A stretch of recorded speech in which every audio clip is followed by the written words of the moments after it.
Hello guys, so you're welcome to my channel.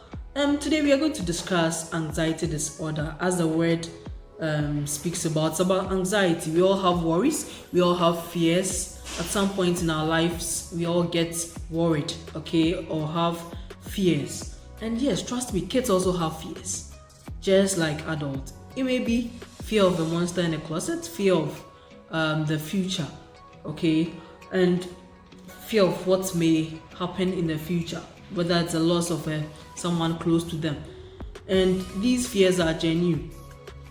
And usually for kids, it's because they don't have a good understanding of happenings in their world. It's usually because they have little control of their emotions, and they express these the anxieties through being unusually clingy. So when you realize that your child is unusually clingy, it may be that he or she is afraid of something. Sometimes they are upset for no reason. Sometimes they are tearful.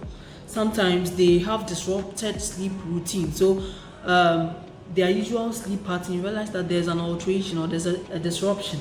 Okay, sometimes they may eat so much. Sometimes they may eat very little. Sometimes you realize that they are unusually fuzzy for no reason. They don't have wet diapers.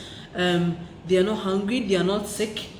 You can actually pinpoint what exactly is responsible for their irritability or their fuzziness.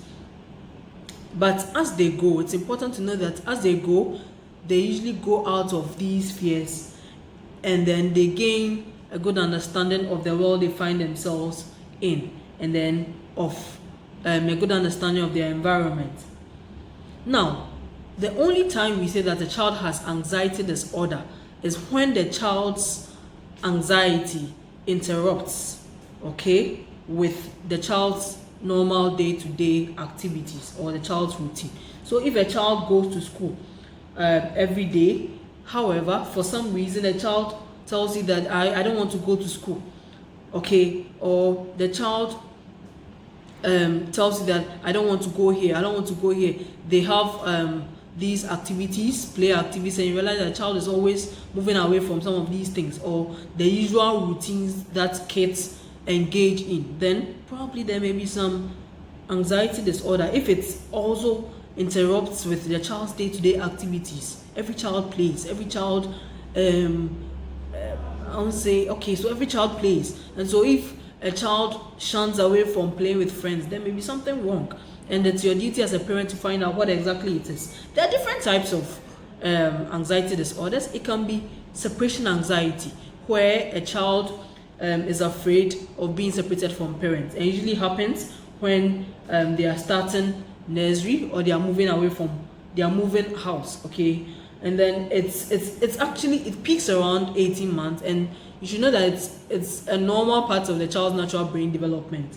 As they realize that they are gradually being separated from their parents, with time they grow out of these fears, and then they become used to it. All you can do as a parent is to reassure them, give them your usual hugs, and then kisses, and they'll be just fine.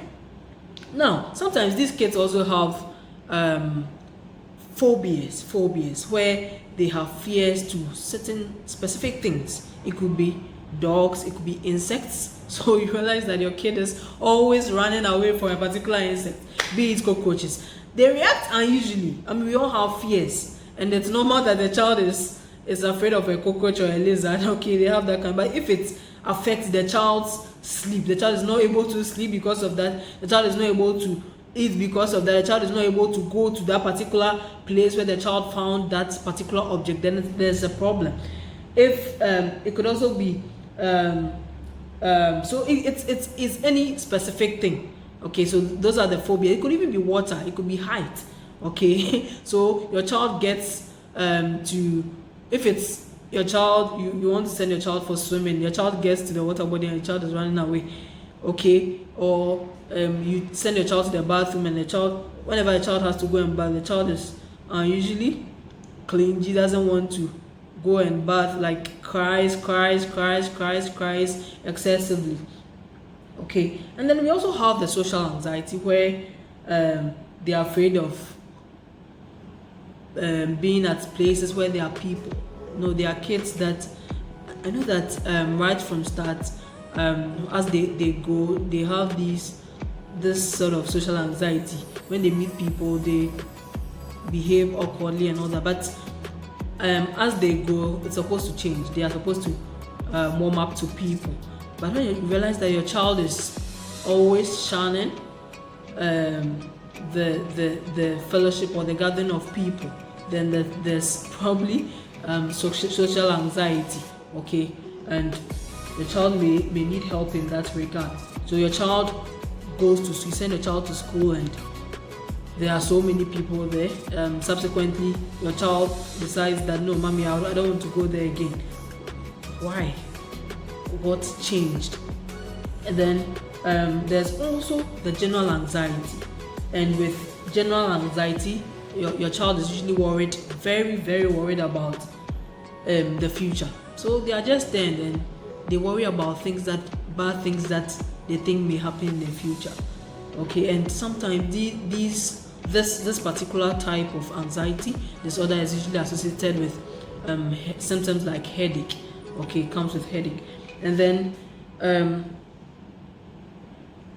there's a panic disorder where they have a sudden, unexpected, intense fear that comes with symptoms like heart pounding, difficulty breathing, dizziness. Sometimes they may be shaking, sometimes they may be sweating profusely.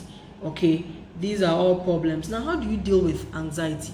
Mind you, anyone who has a problem wants to be understood, wants to be appreciated, wants people around to understand what he or she is feeling. That's how your child wants to feel. He wants you to acknowledge their fear. Don't shun him. Show sympathy. Show empathy. Don't dismiss their fear. Let them know you are sorry for their fears. Talk about it. Find out what the source of the fear is, and then help them deal with it. Sometimes it may be from books they read. Sometimes people, when they go to school, people tell them stories from telenovelas and stuff their friends do. And sometimes these may be the source of their fear. Find out what the source of fear is. Express confidence in them. Let them know that you are there for them. Let them know that the fact that they have fears doesn't mean that they can't tolerate it. Doesn't mean that they can't do the usual things they do. And so it's normal to feel afraid. It's normal to be afraid. They shouldn't worry so much about being afraid. They are allowed to be afraid, but shouldn't interfere. They can go ahead and do everything they have to do. Okay, and then whenever you are approaching a situation, something that you know your child has fears about. So if it's social anxiety, for instance, you are going to a party where a kids party, let them know that they are going to meet other kids, and let them know that it promises to be fun. However, they would be fine. They can send with them, they can come along with them, they can bring along a toy or something that they love to handle. When they get to the particular environment or the particular place, they can be on. Sometimes they may be clingy. Don't tell them that go and play with your friends. Go and play with your friends. You don't know.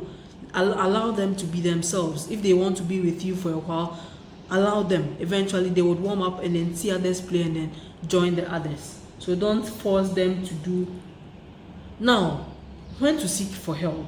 So if it interferes with their daily life or family activities, you may want to seek help.